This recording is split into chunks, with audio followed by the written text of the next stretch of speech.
ल है साथीहरु, हिन्दी डब भर्जनमा अर्को suspenseful action thriller south Indian movie आइसकेको छ। यो फिल्मको नाम अब पोस्टर हेरेर थाहा भइसक्नुभयो, अफिसर अन ड्युटी हो। यो फेब्रुअरी 2025 मा रिलिज भएको थियो। मैले चाहिँ यो हिन्दी डब भर्जन आएपछि मात्र हेरेँ। फिल्म राम्रो छ, अब एकदमै एक्स्ट्रा अर्डिनरी, एकदमै छापै छोडेर जाने भन्ने पनि छैन, अनि फेरि एकदम नराम्रै बेकार हेर्छु भन्ने पनि छैन। राम्रो छ, डिसेन्ट छ।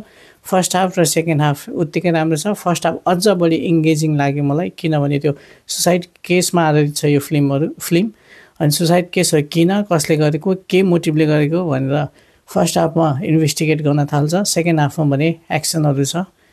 अब तपाईँहरूलाई सस्पेन्सफुल एक्सन थ्रिलर मुभी मनपर्छ भने यो फिल्म नेटफ्लिक्समा गएर हेर्नु होला, अथवा इन्टरनेटको माध्यमबाट पनि हेर्न सक्नुहुन्छ। फ्री वेबसाइटहरू हुन्छ, त्यो तपाईँहरूलाई थाहा नै छ होला। फ्री वेबसाइट अनलाइन प्लेटफर्महरूमा यो फिल्म पनि एभाइलेबल छ, त्यसमा गएर पनि हेर्न सक्नुहुन्छ।